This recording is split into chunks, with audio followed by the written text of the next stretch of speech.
नमस्कार, मैं स्नेहा आपकी दोस्त एक बार फिर से आप सबका स्वागत करती हूँ आपके अपने चैनल डर का घर में। आज जो मैं कहानी आप सबके लिए लेकर आई हूँ, इस कहानी को सुनने के बाद आप भी किसी कुरियर को एक्सेप्ट करने से पहले 10 बार सोचेंगे या फिर आपका भी दिल दहल जाएगा। लेकिन हमेशा की तरह उस कहानी की तरफ आगे बढ़ने से पहले मैं मेरे सारे दोस्तों को दिल से धन्यवाद देना चाहती हूँ। मेरे वो प्यारे प्यारे दोस्त जिनके प्यार और सपोर्ट की वजह से आज मैं यहाँ पर हूँ। उनमें से कुछ दोस्तों के नाम हैं नवीन शर्मा जी, चिन्मय त्रिपाठी जी, अमित जी, रूबी जी, प्रियांशी जी, Poonam Saini ji, golden screen cinema जी, रवि जी, कोमल जी और भी जो भी दोस्त हैं, मैं सारे दोस्तों को दिल से धन्यवाद देती हूँ और आप सब से यही रिक्वेस्ट करती हूँ कि इस कहानी को शेयर करना बिल्कुल ना भूलें। तो चलिए बढ़ते हैं अब आज की कहानी की तरफ। आज की कहानी है प्रीति की। प्रीति जो कि एक कॉलेज में पढ़ने वाली लड़की थी। प्रीति पढ़ाई में बहुत अच्छी थी, लेकिन प्रीति अपने पढ़ाई के साथ साथ अपने एक कंपटीशन की भी तैयारी कर रही थी।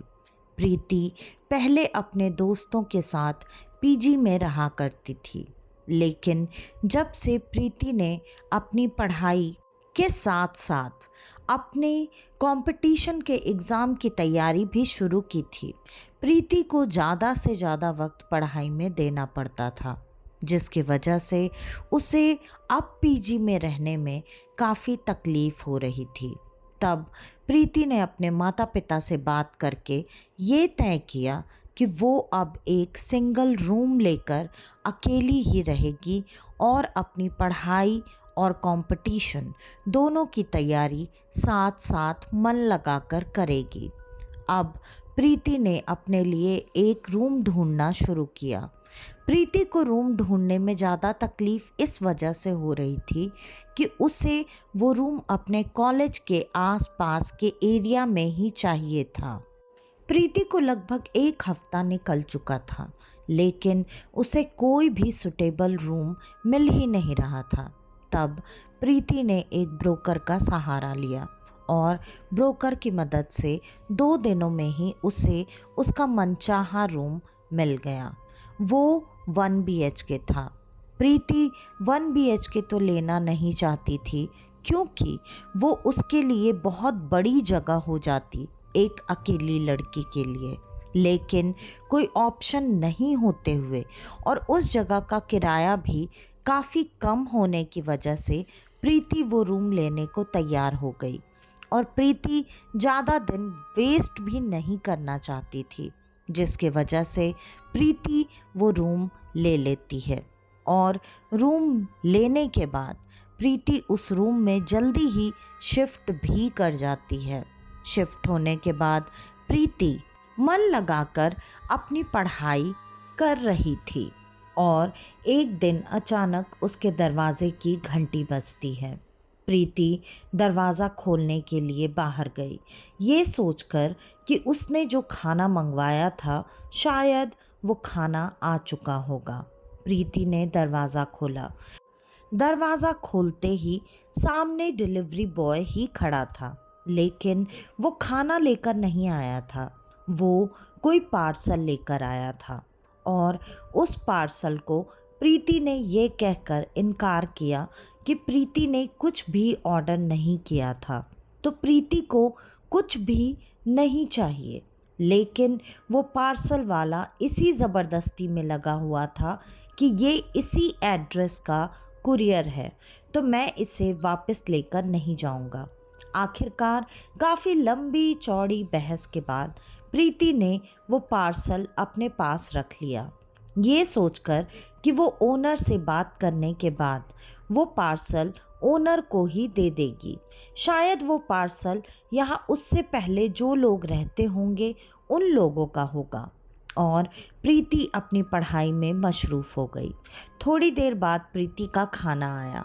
प्रीति ने खाना खा लिया। पार्सल सामने ही रखा हुआ था।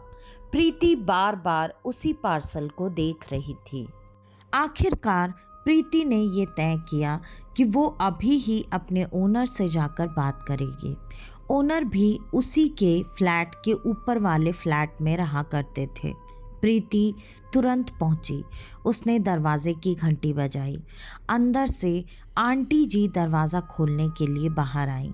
आंटी जी ने तुरंत ही प्रीति को देखकर मुस्कुराकर हाय हेलो किया। प्रीति ने भी उन्हें नमस्ते किया। उसके बाद प्रीति ने वो पार्सल आगे करते हुए कहा कि वो पार्सल किस तरीके से कुरियर बॉय उसे देकर चला गया है, तो वो पार्सल अब वो रख लें। लेकिन आंटी जी ने साफ साफ मना कर दिया। उन्होंने कहा, बेटा यहाँ जो लोग पहले रहते थे वो तो करीब करीब 6 महीने पहले ही ये रूम छोड़कर जा चुके हैं। ये रूम तो लगभग 6 महीने से खाली है, तो उनके एड्रेस पर कोई पार्सल आए ऐसा हो नहीं सकता। और ये पार्सल हमारा भी नहीं है, तो हम इसे अपने पास क्यों रखें। इसको खोलकर देख लो इसमें क्या है, और अगर तुम्हारे कोई काम की चीज़ हो तो तुम ही अपने पास रखकर इसे इस्तेमाल कर सकती हो। और वो इतना कहकर अंदर जाने लगी। प्रीति ने उनसे बहुत रिक्वेस्ट की, लेकिन उन्होंने पार्सल नहीं लिया। आखिरकार प्रीति वो पार्सल वापस लेकर अपने फ्लैट पर आ चुकी थी। प्रीति जब वो पार्सल अपने फ्लैट पर लेकर आई, तब प्रीति ने वो पार्सल फिर से वहीं अपने पढ़ाई वाले टेबल पर ही रख दिया था। प्रीति के मन में बार बार आ रहा था कि उसे वो पार्सल खोलना चाहिए या नहीं खोलना चाहिए। लेकिन बहुत सोचने के बाद प्रीति ने वो पार्सल आखिरकार खोलने का फैसला किया। और प्रीति ने ये भी सोचा कि उसके अंदर जो भी चीज़ होगी, अगर उसके इस्तेमाल की होगी तो वो रख लेगी, वरना फिर उस पार्सल को वो किसी और को दे देगी। किसी और को मतलब किसी ज़रूरतमंद को। आखिरकार प्रीति ने उस पार्सल को खोला, और उस पार्सल को खोलने के बाद उसमें से एक किताब निकली। वो किताब थी प्रीति के पढ़ाई वाली किताब। मतलब प्रीति जिस कंपटीशन की तैयारी कर रही थी वो उससे ही जुड़ी कोई किताब थी। उस किताब को देखने के बाद प्रीति ने यही सोचा कि ये किताब तो उसके काम की है, तो प्रीति को ये किताब अपने पास ही रख लेनी चाहिए। प्रीति ने उस किताब को अपनी पढ़ाई वाली जगह पर, मतलब उसी टेबल पर एक साइड में रख दिया, और उसके बाद प्रीति अपनी पढ़ाई में लग गई। प्रीति अपनी पढ़ाई करके रोज़ की तरह अपने टाइम पर खा पी कर सो चुकी थी। लेकिन आज रात पता नहीं क्यों उसे कुछ अजीब अजीब सपने नज़र आ रहे थे। उसे बार बार ऐसा नज़र आ रहा था जैसे कोई आकर उसके सीने पर बैठा हुआ है और उसका गला दबा रहा है। प्रीति को बार बार उसके गले में दबाव महसूस हो रहा था, जिससे उसे ठसका भी लग रहा था और वो खांसने लगी। प्रीति की नींद खुली। प्रीति ने उठकर पहले तो कमरे में चारों तरफ देखा, लेकिन कहीं भी कोई नहीं था। प्रीति ने टेबल के बगल में रखे हुए पानी के बोतल को उठाया और पानी पीकर वो अब फिर से सोने की कोशिश करने लगी। लेकिन प्रीति को पता नहीं क्यों एक अजीब सा डर लग रहा था। प्रीति की नींद बार बार खुल रही थी। प्रीति आज जितना बेचैन महसूस कर रही थी, आज से पहले प्रीति को ऐसी बेचैनी कभी नहीं हुई थी। लेकिन प्रीति अब, जबकि सुबह उसके सोने का नहीं उठकर पढ़ाई करने का वक्त हो चुका था, तब उसकी आंख लगने लगी। प्रीति ने ये सोचकर पढ़ाई नहीं की कि रात भर वो जगी हुई है, तो थोड़ा आराम उसे कर लेना चाहिए। और इतना सोचकर प्रीति सो गई और जब प्रीति की आंख खुली तब अभी भी अंधेरा ही था। प्रीति ने जब बाहर देखा तब उसे लगा कि अभी इतनी जल्दी फिर से उसकी नींद खुल गई क्या, कि अभी सुबह भी नहीं हुई है। तब प्रीति ने जब बगल से मोबाइल उठाकर वक्त देखा तो शाम के 8:30 बज रहे थे। अब प्रीति काफी टेंशन में आ गई कि इतनी देर तक और इतनी गहरी नींद प्रीति को आखिर लगी तो लगी कैसे। प्रीति को पढ़ाई करनी थी, बाहर जाकर खाने का इंतजाम करना था और भी कॉलेज जाना था। काफी सारे काम थे जो कि प्रीति को करने थे। प्रीति काफी टेंशन में आई, लेकिन अब वो कुछ नहीं कर सकती थी। प्रीति ने फिर से अपने लिए ऑनलाइन खाना मंगवाया, लेकिन खाना आने के बाद प्रीति का खाना खाने का मन ही नहीं कर रहा था। उसे खाने में से अजीब सी बदबू आ रही थी, जिस दुर्गंध की वजह से प्रीति चाहकर भी खाना नहीं खा पाई और प्रीति ने खाना साइड पर ही रख दिया। उसने नॉनवेज मंगवाया था। प्रीति को नॉनवेज बहुत ज़्यादा पसंद था, लेकिन आज इतना पसंदीदा चीज होने के बावजूद प्रीति खाना नहीं खा पाई थी। प्रीति अब चुपचाप अपने बिस्तर पर लेटी हुई थी, क्योंकि उसकी तबीयत ठीक नहीं लग रही थी। उसे पढ़ाई करने का भी बिल्कुल मन नहीं था। उसने कमरे की लाइट्स बंद कर दी थी। आखिरकार प्रीति को ऐसा लगा जैसे जिस जगह पर उसने खाना रखा हुआ है वहां से बर्तन खिसकने की आवाज आ रही है। प्रीति ने तुरंत लाइट ऑन करके देखा। तब उसने जब उन बर्तनों को देखा जिसमें उसने खाना ढककर रखा था, सच में वो प्लेट अपनी जगह से हटी हुई थी और खाना जो कि उसने वैसा का वैसा छोड़ दिया था, वो खाना भी थोड़ा सा खाया हुआ था। लेकिन ऐसा कैसे हो सकता है? प्रीति ने तो उस खाने को हाथ भी नहीं लगाया था। आखिरकार प्रीति अब काफी परेशान हो रही थी। प्रीति ने अब इस बात को लेकर ज़्यादा सोचकर परेशान खुद को ना करने की बजाय वापस से लाइट बंद करके सोने की कोशिश की। प्रीति को नींद भी नहीं आ रही थी, जिसके वजह से प्रीति ने सोचा जो उसके पास नई किताब आई है, क्यों ना प्रीति एक बार उस नई किताब को निकालकर पढ़ने की कोशिश करे। शायद उसका पढ़ने में मन लग जाए। अब प्रीति ने वो किताब उठाई और वो बिस्तर पर ही उस किताब को लेकर बैठ गई। प्रीति उस किताब को लेकर पढ़ ही रही थी, मतलब उसने सिर्फ पहला पन्ना ही पढ़ा होगा। तब तक प्रीति को ऐसा लगा जैसे अब उसे वापस से नींद आ रही है।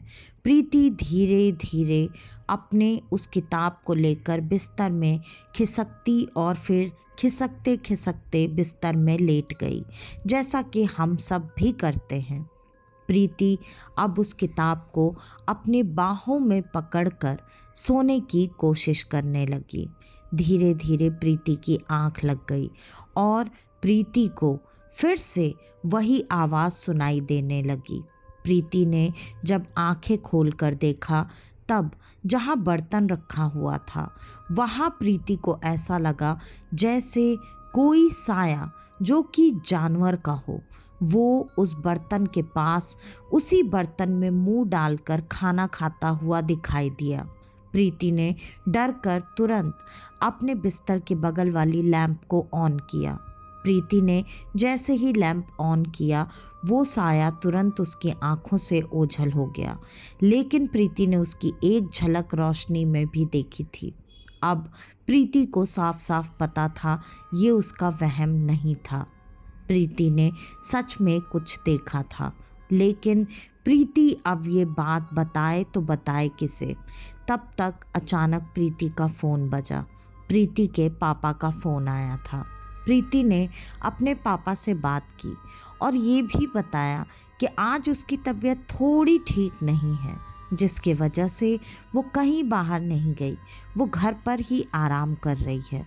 तब प्रीति के पापा ने कहा, बेटा पढ़ाई तो करो ही, लेकिन साथ ही साथ अपनी तबीयत का भी ख्याल रखो। अगर बीमार हो जाओगी तो पढ़ाई कैसे कर पाओगी? और भी सारी बातें और हिदायतें पिता ने दी। उसके बाद पिताजी ने फोन रख दिया। प्रीति वापस से सोने की कोशिश करने लगी, लेकिन प्रीति को फिर से वही आभास होने लगा, जैसे उसके सीने पर कोई बैठकर उसके गले को बहुत जोर से दबा रहा है। प्रीति तुरंत उठकर बैठ गई और उसे अपने गले पर जलन सी महसूस होने लगी। उसके बाद प्रीति ने तुरंत ही बत्ती ऑन की। जैसे ही प्रीति ने लाइट ऑन किया, तुरंत प्रीति को ऐसा लगा जैसे कि कोई सच में उसके कमरे में था। ये दोबारा था जब प्रीति को ऐसा एहसास हुआ कि उसके घर में उसके अलावा भी कोई है। प्रीति डर कर, क्योंकि उसे गले पर बहुत ज़्यादा जलन और दर्द महसूस हो रहा था, आईने के पास पहुंची अपने गले को देखने के लिए। अपने गले को देखकर प्रीति डर गई, क्योंकि उसके गले पर सच में उंगलियों के निशान बने हुए थे, और वो निशान ऐसे थे मानो जैसे किसी ने जलते हुए हाथों को उसके गले पर रख दिया हो। और प्रीति ये देखकर डर से कांपने लगी। उसके बाद प्रीति ने जैसे तैसे खुद को संभाला, क्योंकि वो ये बात अब बताती तो बताती किसे।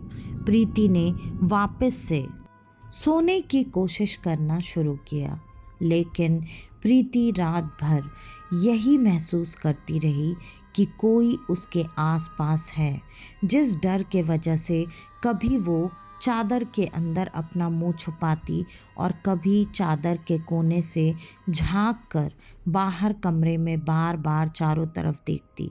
ऐसे ही करते करते पूरी रात बीत चुकी थी, और फिर से सुबह सुबह उसे नींद आना शुरू हुई। जब प्रीति सोई तो फिर से प्रीति की नींद वैसे ही रात के करीब 8 सवा 8 बजे खुली। प्रीति के साथ अब ये रोज की बात हो चुकी थी। लगभग 3 दिन बीत चुके थे।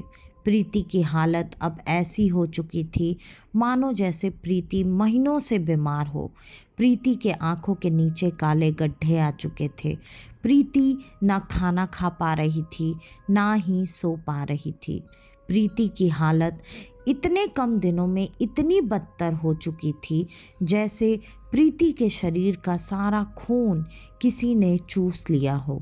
और अब प्रीति की हालत इतनी ज़्यादा खराब हो चुकी थी कि वो इतना कमज़ोरी महसूस कर रही थी कि वो उठकर चलने में भी खुद को असमर्थ महसूस कर रही थी।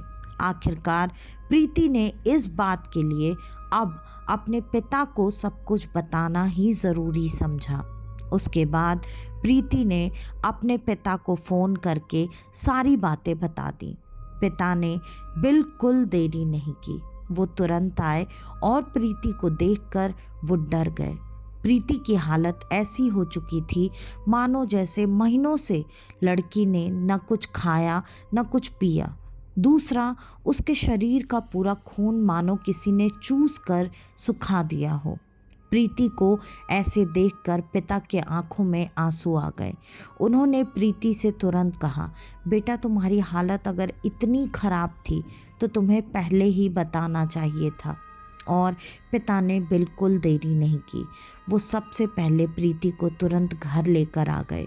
उसके बाद प्रीति का इलाज शुरू करवाया, लेकिन प्रीति के इलाज में डॉक्टर्स भी कुछ नहीं कर पा रहे थे।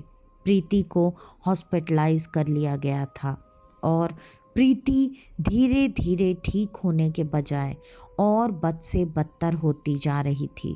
प्रीति के लगातार टेस्ट किए जा रहे थे, लेकिन मुश्किल से 3 दिनों बाद ही प्रीति की मौत हो गई, मल्टीपल ऑर्गन फेलियर से। प्रीति का शरीर उसका साथ छोड़ चुका था और प्रीति अब इस दुनिया से जा चुकी थी। प्रीति के माता पिता को तो कुछ भी समझ में ही नहीं आया कि प्रीति के साथ हुआ तो हुआ क्या। लेकिन प्रीति के साथ जो भी हुआ था वो कुछ अलग नहीं था। प्रीति के साथ क्या हुआ था, ये बात जानने के लिए आपको प्रीति के पास्ट में जाना पड़ेगा।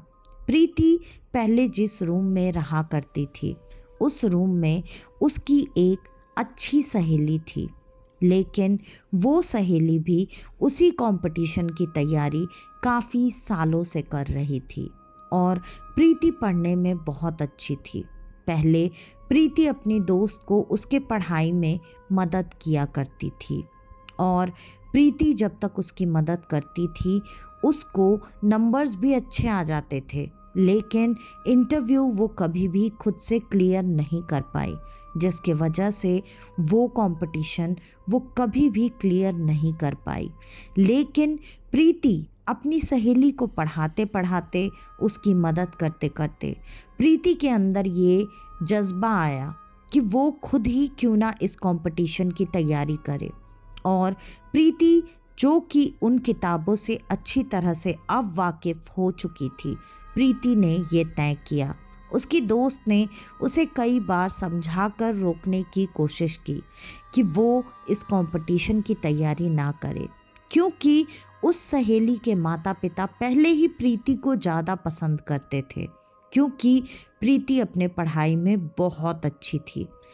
उस सहेली के माता पिता अक्सर उस सहेली को प्रीति से कंपेयर किया करते थे, जिसके वजह से वो दोस्त होने के बाद भी प्रीति से काफ़ी जलती थी।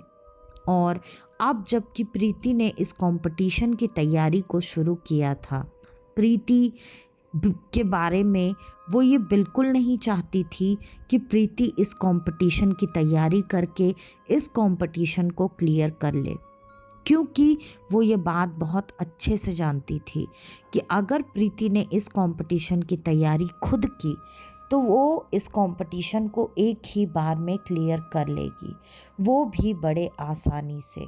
उसके बाद उसके माता पिता हमेशा उसे ताना देते रहेंगे, जिसकी वजह से उसी की दोस्त ने उस किताब में एक ऐसा काला जादू की क्रिया करवा कर वो किताब प्रीति तक पहुंचवाई थी, जिससे कि प्रीति की जान चली जाए।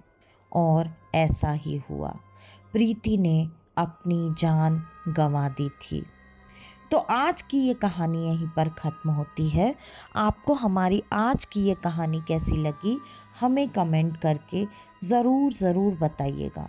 और अगर आपको हमारी ये कहानियाँ पसंद आती हैं तो ज़्यादा से ज़्यादा हमारी इन कहानियों को लाइक, शेयर और सब्सक्राइब करना बिल्कुल ना भूलें, और हाइप के भी पॉइंट्स देना बिल्कुल ना भूलें। तो आज के लिए बस इतना ही। मैं स्नेहा, आपकी दोस्त, आज के लिए लेती हूँ अलविदा। वापस से आपसे मिलने आऊँगी और आप सबको लेकर जाऊँगी कुछ जाने अनजाने किस्से कहानियों के सफ़र पर, आपका अपना डर का घर में। तो तब तक के लिए नमस्कार।